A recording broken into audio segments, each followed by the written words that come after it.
আবু বকরকে নিয়ে নবীজি এক সফরে বের হলেন মরুভূমি দিয়ে। হঠাৎ করে সফর করে করে সাহাবা এই নবীজি এবং আবু বকর একেবারে পিপাসায় কাতর হয়ে গেলেন। পাশে দেখতে পেলেন মক্কার এক তরুণ কাফেরের বকরি চড়াচ্ছে। এই তরুণের নাম হচ্ছে আব্দুল্লাহ ইবনে মাসউদ রাদিয়াল্লাহু তাআলা আনহু। নবীজি তার কাছে গেলেন, সাথে আবু বকর।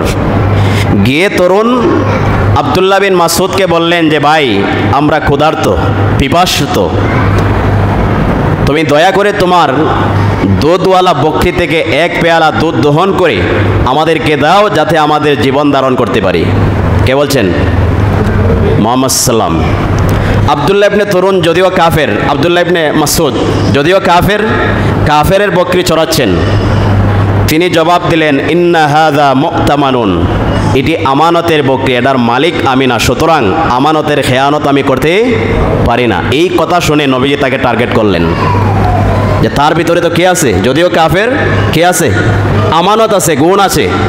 নবীজি এবার বললেন, ঠিক আছে, তুমি এমন একটি বকরি নিয়ে আসো যেটা কখনো বাচ্চা দেয় নাই, যেটার স্তনে দুধ নেই। আব্দুল্লাহ ইবনে মাসউদ একটা বকরি নিয়ে আসলেন, অল্প বয়সের। নবীজি এই ছাগলটা হাতে নিয়ে বললেন যে এর স্তনের ভিতরে ওলানে কি দুধ আছে? আব্দুল্লাহ ইবনে মাসউদ বললেন যে না, এটা তো ছোট্ট বাচ্চা, এটাতে তো দুধ হইতে পারে না, দুধ নেই।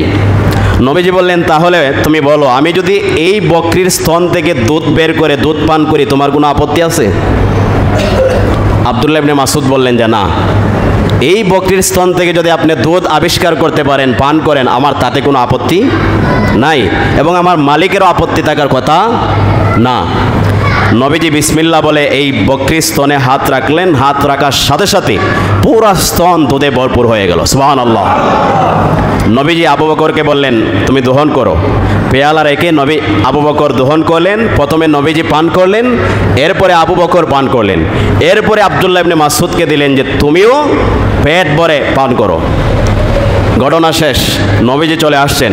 আব্দুল্লাহ ইবনে মাসউদ পিছন দিক থেকে দৌড়ে নবীজিকে এসে ধরে বললেন, হে মুহাম্মদ, আমাকে আপনি এই অবস্থায়, কুফরি অবস্থায় ফেলে যাবেন না, আমাকে পড়িয়ে দিন লা ইলাহা ইল্লাল্লাহু মুহাম্মাদুর রাসূলুল্লাহ। ঈমান আনয়ন করলেন। নবীজি তাকে কাছে রাখলেন, তাকে দ্বীন শিক্ষা দিলেন, কোরআন শিক্ষা দিলেন, দ্বীনের মাসালা মাসাইল শিক্ষা দিলেন। এই উম্মতের ভিতরে এই আব্দুল্লাহ ইবনে মাসউদ হচ্ছে ফাকিহুল উম্মাহ, উম্মতের সর্বশ্রেষ্ঠ মুফতি, সর্বশ্রেষ্ঠ মুফতি।